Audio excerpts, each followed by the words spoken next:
আচ্ছা মা, এইভাবে হাত গুটিয়ে বসে থাকলে চলবে? বিয়ের সমস্ত কাজকর্ম এবার শুরু করতে হবে না? না হয় আমরা ছেলের বাড়ির লোকজন, তাই বলে বিয়ে বাড়ির একটা হাঙ্গামা কি কম তুমি বলো তো? আরে সত্যি তো, সবার আগে কেনাকাটা আরম্ভ করতে হবে। বল, কাল থেকে আরম্ভ করি। শপিং করতে গিয়ে অপর্ণাকে সঙ্গে নিয়ে শপিং করতে হবে, ওর পছন্দের মতন জিনিস কিনতে হবে তো। এটা তুমি একদম ঠিক কথা বলেছো। তাতে আর যাই হোক একটা উপকার কিন্তু আমাদের হবে। কি বলো তো? ওই একবার করে কাপড় কিনে এনে আবার বদলাতে যেতে হবে না অ্যাটলিস্ট। না না, কিন্তু এই যে শুধু কেনাকাটা করলেই তো বিয়ের কাজকর্ম হয়ে যাবে না। তুমি তো খালি শপিং নিয়ে ব্যস্ত, এদিকে বিয়ের আরো কত অ্যারেঞ্জমেন্ট রয়েছে না? নেমন্তন্ন করা, তারপর খাবার দাবারের অ্যারেঞ্জমেন্ট, এগুলো তো করতে হবে নাকি? আরে আরে ওটা নিয়ে ভাবনা চিন্তা করার কিচ্ছু নেই। হ্যাঁ, বিয়েতে যা খাওয়া দাওয়া হবে সব আমি ঠিক করব, আমি একা সামনে নেবো, ঠিক আছে? হ্যাঁ ব্যাস, তাহলে তো হয়েই গেল। দিদি, আমাদের কারোর কপালে আর খাওয়া দাওয়া জুটবে না রে। তুমি এমন এমন মেনু তৈরি করবে না যে কেউ মুখে দিতে পারবে না, আই এম শিওর। এটা কিন্তু ইনসাল্ট হয়ে যাচ্ছে, ডাইরেক্ট ইনসাল্ট হয়ে যাচ্ছে, বলে দিচ্ছি আমি। তোদের নিয়ে আর পারলাম না। তোরা সব সময় মানুষের পেছনে পড়ে থাকিস কেন বলতো? বলুন তো। না হয় একটু খেতে ভালোবাসে, এত ভালো একটা ছেলে। না না, খাবার ডিপার্টমেন্টটা তোমারই থাকে। Thank you. ব্যাস ব্যাস, হ্যাঁ ওই কপালে হাত দিয়ে থাকতে হবে। হ্যাঁ, সত্যি কথা বলতে কি দিদি, আপনি একমাত্র এই বাড়িতে আমার কদরটা বোঝেন। আমি কথা দিচ্ছি সবাইকে, এমন এমন মেনু বানাবো না, সবাইকে তাক লাগিয়ে দেবো। হ্যাঁ, মা শপিং করবে, তুমি দারুণ দারুণ মেনু সব রেডি করবে। এক্স্যাক্টলি।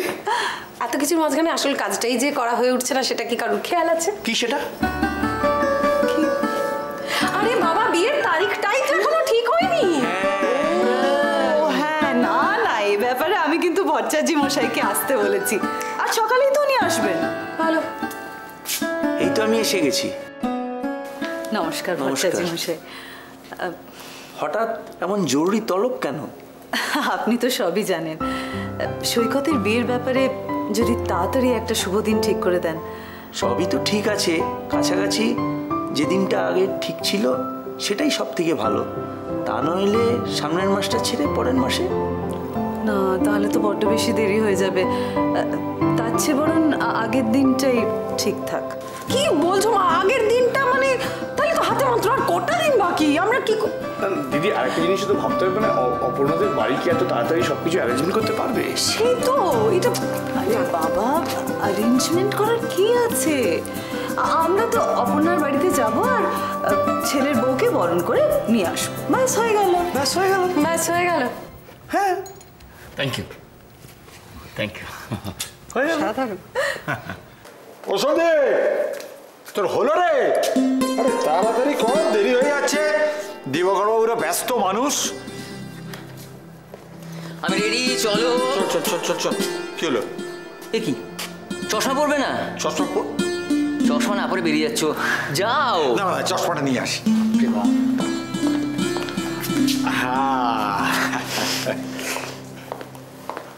অপু, কি রে, এত গম্ভীর কি হয়েছে তোর? কোথায় গম্ভীর? কিছু হয়নি তো। কিছু হয়নি, চুপচাপ চলে যাচ্ছিস, কোনো কথা নেই মুখে, কিছু হয়নি। না না, বাবু হয়তো ভাবছে যে দিবাকর বাবুরা কত তাড়াতাড়ি বিয়ের দিনটা ঠিক করবে, দেনা পাওনা কেমন না হবে। না, দেনা পাওনার কথা কেন উঠছে কাকা? আর যদি সত্যি দেনা পাওনার কথা উঠে, তাহলে কিন্তু এই বিয়েটা আমি করছি না। ও কি অপু, আশ্চর্য! সাত সকালে যত অলক্ষণে কথা। বিয়ে করবে না তুমি বললেই হলো? তোমাদের ভালোবাসার বিয়ে, আমরা জোর করে তো দিচ্ছি না যে তুমি বলবে আমি বিয়ে করবো না। আশ্চর্য। ধরো না, তাতে কি হয়েছে? তোমরা তো জানো বড়দি এই দেনা পাওনার ব্যাপারে। পাকা ছেলে না। না, কাকিমার কথাটা ঠিকই, কিন্তু আমি কিন্তু না রে অপু, আচ্ছা কি রে তুই? আমি তো যাচ্ছি, ওই সমস্ত কথা উঠলে আমি চুপ করে থাকবো? তুই তো জানিস এই সমস্ত ব্যাপারে আমি তোর সঙ্গে কমপ্লিটলি একমত। হ্যাঁ অপু, আমারও মনে হয় এসব নিয়ে তো চিন্তা করার কোনো দরকার নেই। কারণ দিবাকর বাবু এবং তার স্ত্রীকে আমি যতটুকু বুঝেছি, ওনারা এসব চাইবার মানুষ নন। কাকিমা, তুমি আর মা তো একসঙ্গেই গঙ্গা স্নানে গেলে, তুমি চলে এলে, মা রয়ে গেল কোথায়? জিজ্ঞেস করছিস কেন? কিছু দরকার আছে নাকি? হ্যাঁ, মায়ের সঙ্গে কতগুলো দরকারি কথা ছিল, বলো না মা কোথায়? আসছে, চানটা করে পুজো দিয়ে একটু পুরোহিত মশাইয়ের বাড়িতে গেল, চলে আসবে। হ্যাঁ আরে ও সন্দীপ তুই দাঁড়িয়ে রয়ে নিজেরা কথা বলছো যাও, একটা ভালো কাজে যাচ্ছ, তাড়াহুড়ো করো না। হ্যাঁ রে বাবা, হ্যাঁ তাই বেশি দেরি করিস না। আমি করবো না লুকা লুকা দোয়েল,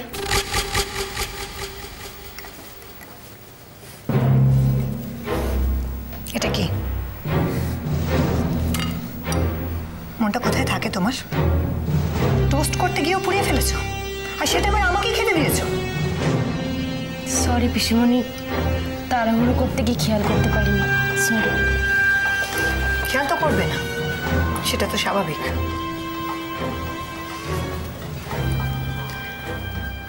বাড়ির বউয়ের মন যদি সবসময় বাইরে পড়ে থাকে, তাহলে বাড়ির কাজে এরকমই অবস্থা হবে। কি হয়েছে পিপি?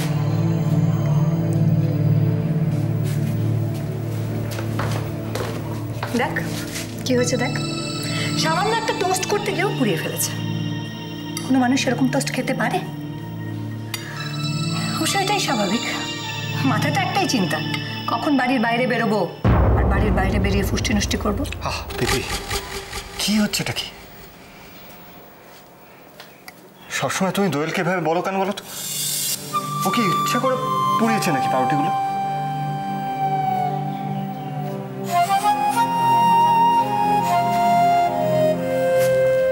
বাড়ির সমস্ত কাজ ওকে এখন একা হাতে সামলাতে হচ্ছে। তুমি দাও, ওগুলো আমি খাচ্ছি। বাবা, হঠাৎ তুই বউয়ের হয়ে কথা বলছিস, তোর হলোটা কি? কি আবার হবে? আর সামান্য একটা জিনিস নিয়ে তুমি কেন তাকে তিলকে তাল করছো? তুমি তো ভালোগুলো খেতেই পারতে। হঠাৎ বউয়ের প্রতি ভালোবাসা তোর উতলে উঠলো দেখছি, কিসের লোভ? এটা কি বউয়ের প্রতি ভালোবাসা নাকি টাকার লোভ? পিসিমণি, আমি তো বললাম যে ভুল হয়ে গেছে, আপনি শুধু শুধু কেন এসব কথা বলছেন? সূত্র, টাকার জন্য অনেক কিছু হতে পারে, এমনকি আপনও পর হয়ে যেতে পারে। কি সব বলছো তুমি বেবি? আমি জানি সূত্র, এখন দোয়েলের হাতে টাকা আছে সেজন্য তুই দোয়েলের হয়ে কথা বলছিস, আর আমাকে জানায় তাই বলে অপমান করছিস।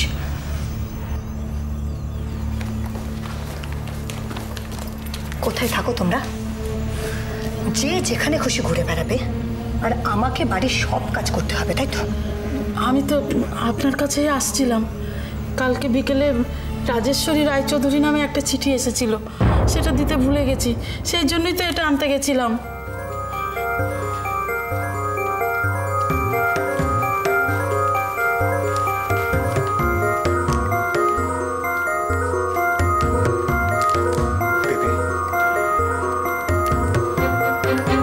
চিঠিটা কিসের?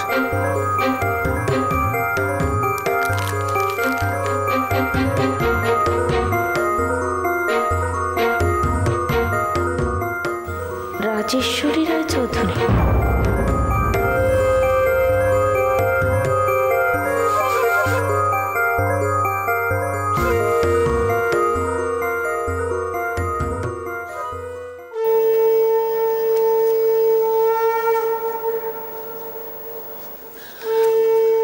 মা, তুমি এখানে? আর আমি তোমায় কোথায় কোথায় খুঁজছি জানো? কেন রে, কিছু বলবি? আমার একটা আর্জি আছে মা, তুমি কিন্তু না করতে পারবে না। আচ্ছা শুনি তো আগে তোর আর্জিটা, তারপর বলবো। মা, রাইকে তুমি ক্ষমা করে দাও মা। হাজার হোক আমারই তো ছোট বোন, সে আমার বিয়েতে আসবে না সেটা কখনো হয় বলো? বাড়ি শুদ্ধ সবাই আনন্দ করবে, আর মেয়েটা একা বসে বসে চোখের জল ফেলবে, তাতে কি আমার ভালো হবে? সেটা সম্ভব নয় অপু। মা, তুমি কেন বুঝতে চাইছো না বলো তো? মা, যা হওয়া সেটা তো হয়েই গেছে, মিশি মিশি তোমরা দুজনেই এত কষ্ট পাচ্ছ। অপু, নতুন করে আমার বোঝার কিছু নেই। আমি প্রথমে যা বলেছি সেটাই আমার শেষ কথা। রাই এ বাড়িতে আসবে না।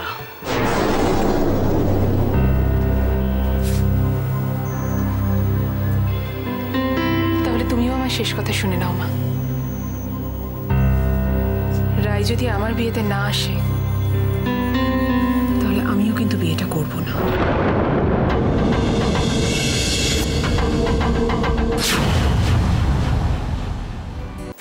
হ্যাঁ মা, রাই যদি আমার বিয়েতে না আসে তাহলে আমি বিয়েটা করব না। কেন শুধু শুধু বাজে জেদ করছিস অপু? আমি জেদ করছি, তুমি করছো না? তুমি যদি রাইকে ক্ষমা করে দাও তাহলে তো সব সমস্যার সমাধান হয়ে যায়। না, ওকে আমি কোনোদিনও ক্ষমা করতে পারবো না। আমার কথাটা শোনো মা, আমার বিয়েতে পাড়া প্রতিবেশী আত্মীয় স্বজন অনেক লোক আসবে, সবাই রাইকে নিয়ে প্রশ্ন করবে। কি বলবে তখন তুমি? এত লোকের এত প্রশ্নের উত্তর দিতে পারবে? কেন?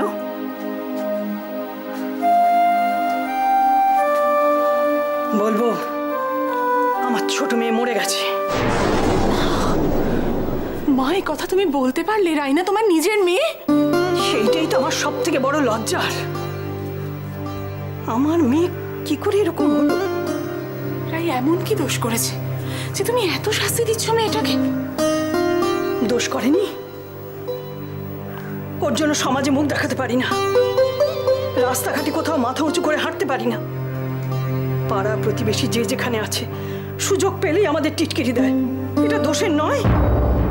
রাই কৃষ্ণকে ভালোবেসে বিয়ে করেছে, এটা যদি এত দোষের হয়, এত অপরাধ হয়, তাহলে তো একই অপরাধ আমিও করেছি মা। কি বলতে চাইছিস অপু? আমিও তো সৈকতকে ভালোবেসে বিয়ে করতে চলেছি। যদি এটা অপরাধ না হয়, যদি আমারটা অপরাধ না হয়, তাহলে রাইয়েরটা অপরাধ হবে কেন? কি হলো, তুমি আমার কথার উত্তর না দিয়ে চলে যাচ্ছ? আর কৃষাণু ছেলেটা যে কত ভালো তার প্রমাণ তো তোমরা সবাই পেয়ে গেছো। আমি অত শত বুঝি না অপু। আমি একবার বলে দিয়েছি রাই এ বাড়িতে আসবে না, তার মানে আসবে না। তুমি যদি এই জেদটা ধরে বসে থাকো তাহলে আমিও কিন্তু আমার জেদ থেকে সরবো না মা। বেশ,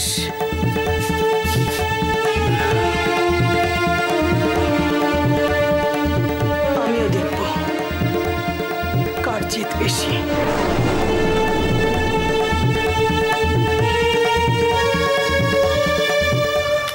স্যার, বলছিলাম ইলেকশনের ডেট তো এগিয়ে আসছে। আপনি এদিকে বিজি ছিলেন বলে আমি খুব একটা বিরক্ত করিনি আপনাকে, তবে এবার তো পার্টির পলিসি নিয়ে বসতেই হবে। হ্যাঁ চন্দন, এটা তুমি ঠিকই বলেছো। আমার সবাইকে নিয়ে একবার বসা দরকার। ঠিক আছে, তুমি আমাকে কয়টা দিন সময় দাও, সৈকতের বিয়েটা হয়ে যাক, তারপরে হ্যাঁ। আসতে পারি স্যার? সন্দীপ, এসো এসো। আরে মনতোষবাবু, আপনি আসুন আসুন আসুন, বসুন। ধন্যবাদ।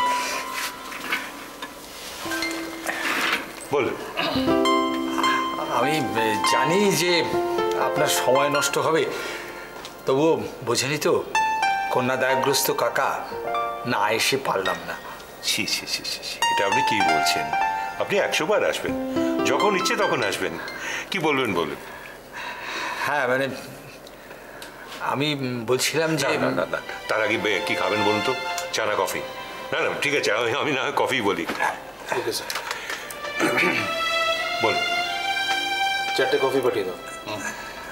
মানে আপনি তো আমাদের পরিবারের অর্থনৈতিক অবস্থার কথা ভালোই জানেন।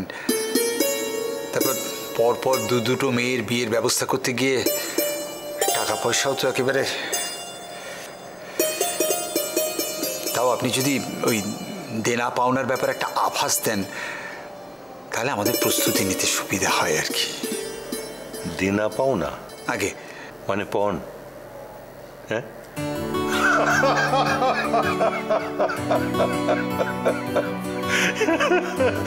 চন্দন, দিবাকর দেবরায় তার ছেলের বিয়েতে পণ নেবে।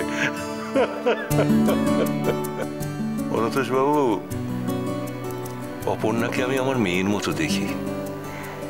মেয়ের কাছে কেউ পণ নেয় নাকি? যাক স্যার, আপনি আমাদের একটা মস্ত বড় টেনশন থেকে বাঁচালেন। আসলে অপর্ণা বলেই দিয়েছিল যে পণের ব্যাপার থাকলে ও বিয়েই করবে না। এই জন্যে তো অপর্ণাকে আমি এত ভালোবাসি।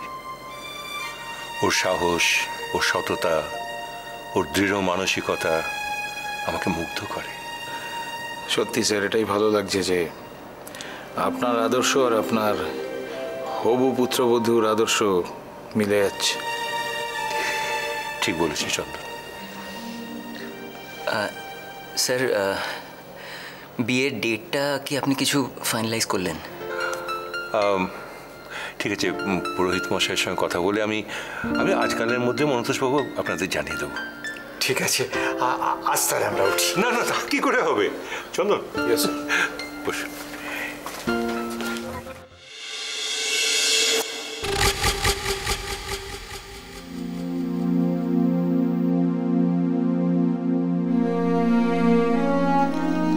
চিঠিতে যা লেখা আছে সেটা কি সত্যি?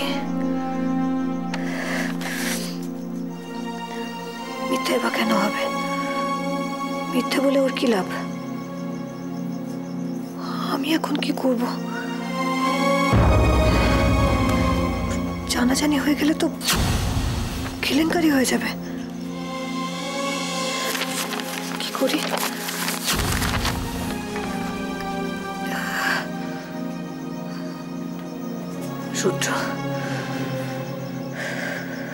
সূর্যকে বলতে হবে, সেটাই ভালো।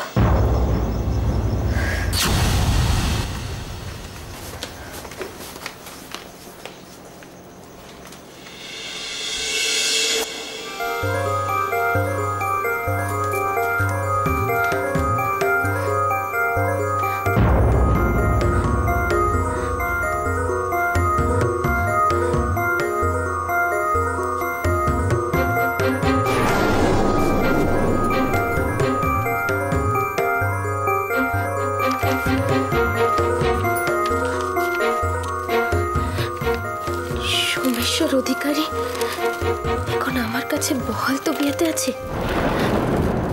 ওর সম্বন্ধে জানতে চাইলে আমাকে ফোন করো। আর হ্যাঁ, অবশ্যই তার জন্য 1 লক্ষ টাকা তৈরি রেখো। দেরি করলে তোমারই বিপদ। শীতাংশু, ভগবান, তুমি মুখ তুলে তাকিয়েছো ভগবান। বাবা ভালো আছে?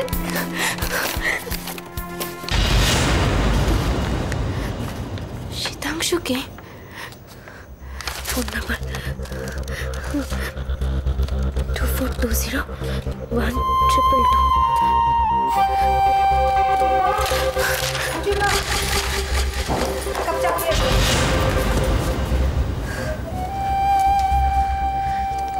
সূর্যকে কোথাও পাওয়া যাচ্ছে না, ঠিক কাজের সময় ওকে পাওয়া যাবে না।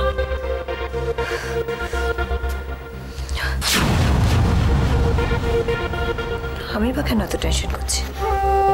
কি দরকার আমার টেনশন করার? দাদা বেঁচে আছে না মারা গেছে সেটা জেনে আমার কি লাভ? তাছাড়া 1 লাখ টাকা আমি পাবোই বা কোথায়? না, দাদার খবর জানার জন্য আমার এতটুকু ইন্টারেস্ট নেই। শীতাংশু যা পারে করে নিক।